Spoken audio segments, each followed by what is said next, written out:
तो आपको माननीय धनंजय बोडारे जी के खिलाफ एक्शन लेना ही होगा, क्योंकि ये सरकारी शौचालय सरकारी ज़मीन है, सरकारी प्रॉपर्टी है और आपको इसे सरकार को लौटाना पड़ेगा।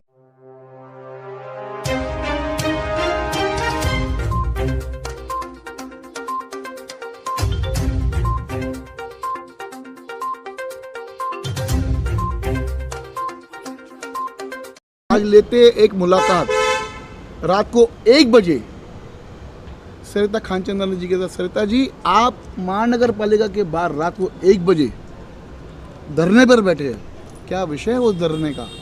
देखिए, भारत में तो आम जनता और आम आदमी की यही औकात है, तो आज मैं अपनी औकात पे आई हूँ। रोड पे लाकर खड़ा कर दिया प्रशासन ने, तो रोड पर आ गई हूँ।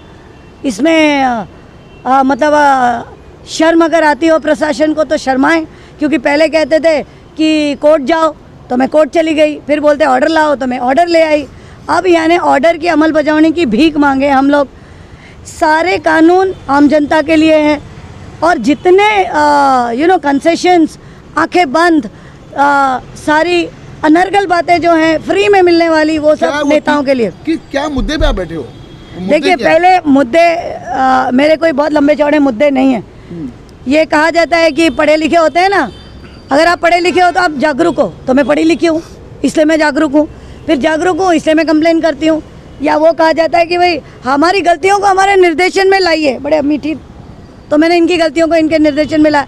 जनहित याचिका का मतलब होता है जनहितार्थ काम करना। जनहित में अगर प्रदूषण, देखिए भारतीय उत्सव में पूजन होता है, उत्सव में तपस्या होता है, उत्सव में बलिदान होता है, उत्सव में एकता होती है और उत्सव में एक विश्वास होता है और एक पॉजिटिव समाज का गठन होता है। न कि प्रदूषण होता है, न कि झूठ होता है, न कि अनर्गल होता है, न कि भ्रष्टाचार होता है। तो अगर ये 3 जनहित याचिकाएं हम लड़ रहे हैं व्यक्तिगत में, PL 173 ऑफ 2010 जो इलीगल पंडाल और ध्वनि प्रदूषण के विरोध में है, PL 155 ऑफ 2016 जो इलीगल पेड़ की कटाई ना हो, क्योंकि अगर ये पेड़ रहेंगे तभी हमारा अस्तित्व है। ये ग्रीन लंग्स खत्म होते जा रहे हैं शहरों में, खास हमारे उल्लासनगर में। 155 ऑफ 2011 जो इलीगल बैनर्स के बारे में कि सिर्फ नेताओं के ही चेहरे इस शहर को बेदाग और गंदा कर रहे हैं, प्लस उसमें प्लास्टिक पोल्यूशन हो रहा है जो बैनर्स लग रहे हैं। सो ये एक छोटी सी मांग है, ये मेरी मांग नहीं है। प्रशासन बाध्य है, ड्यूटी बाउंड है हर एक कोर्ट के अमल बजाने का। सेकंड, महानगर पालिका के किसी अधिकारी ने संपर्क किया? देखिए, जो उपला उपली एक खाना पूर्ति बोलते हैं ना, एक आए गए, बात खत्म हो गई। अगर उस प्रशासन में मेरा आज का धरना महानगर पालिका के खिलाफ है, पुलिस प्रशासन के खिलाफ है, SDO साहब, क्योंकि SDO साहब ने तो मेरे लेटर लेने से मना कर दिया है, तहसीलदार के खिलाफ है, MSCDCL के खिलाफ है, महाराष्ट्र नियंत्रण प्रदूषण मंडल के खिलाफ है, जो प्रदूषण रोकने के लिए करोड़ों रुपए की पगार लेते हैं हमारे टैक्स से।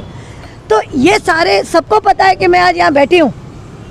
तो ये खाना भैया देखो, बोलते हैं ना, मैंने अभी आपको कहा कि ये उत्सव जो है एक तपस्या है, तो इस गणेश उत्सव, अगर ये मेरी तपस्या है कि मैं अपने शहर को, पर्यावरण को बचाना चाहती हूँ, प्रदूषण मुक्त करना चाहती हूँ, अगर उसके लिए एक महिला की ये लोग तपस्या और महिला के पेशेंस को टेस्ट करना चाहते हैं, आई एम रेडी। शायद ऊपर वाले ने वो शक्ति दी है, नहीं, आज मुझे मालूम नहीं। अब मैं यहाँ कितना दिन बैठूंगी ये इन पर डिपेंड करता है। यानी समझो, जो आपका अगर महानगर पालिका ने अगर समाधान नहीं दिया तो आप धरने पे बैठे ही रहोगे, आप उठोगे नहीं धरने से? नहीं, बोलिए ना। नहीं उठूंगी। टॉयलेट बाथरूम इन्होंने मुझे प्रोवाइड कर दिया है, खाना तो आम जनता दे ही रही है, बाकी शक्ति मेरे पास है। कार में सो जाऊंगी, पंडाल कल परसों बांध लूंगी, बात खत्म। अगर ये लोग यार इतना जल्दी, यार भारतीय महिला हूँ, इतनी जल्दी दम नहीं तोड़ूंगी। अगर महानगर पालिका ने आपको पंडाल बांधने की अगर परमिशन नहीं दी तो क्या करोगे? इतने बड़े बड़े पंडाल आप जाकर देखिए, रोड ब्लॉक कर दिए। सबको पंडाल की परमिशन तो संवैधानिक है, पैसे दूंगी ना।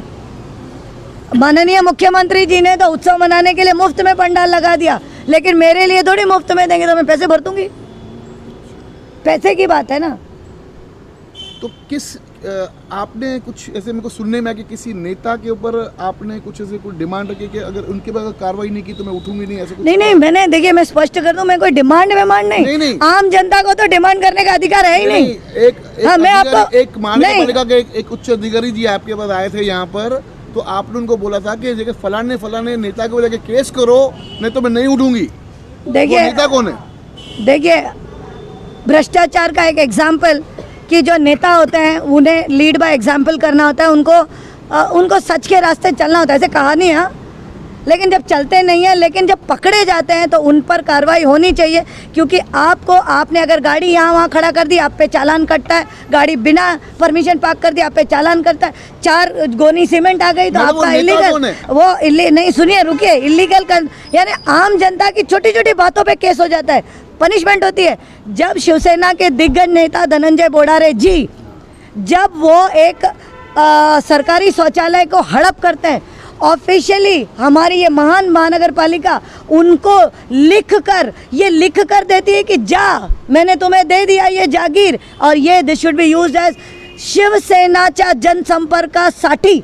मतलब आपने इतना स्पष्ट कर दिया। तो मेरी ये भी मांग रहेगी कि जितने भी अब पॉलिटिकल पार्टीज़ हैं सभी को ये शौचालय फ्री में मिलने चाहिए जनसंपर्क के लिए। हमारे जैसे एनजीओज और जो भी गरीब तबका है उन सभी को ये सरकारी ज़मीन मुफ्त में महानगर पालिका को देनी चाहिए। अगर नहीं दे सकते तो आपको माननीय धनंजय बोड़ारे जी के खिलाफ एक्शन लेना ही होगा, क्योंकि ये सरकारी शौचालय सरकारी ज़मीन है, सरकारी प्रॉपर्टी है, और आपको इसे सरकार को लौटाना पड़ेगा। ये पब्लिक की प्रॉपर्टी है। बहुत अच्छा लगा आपसे बात करते हुए सरिता खान, क्योंकि आंख एक होनी चाहिए, आंख एक होनी चाहिए। नहीं होगी तब तक मैडम धरने पे बैठेगी, ऐसे आपका कहना है?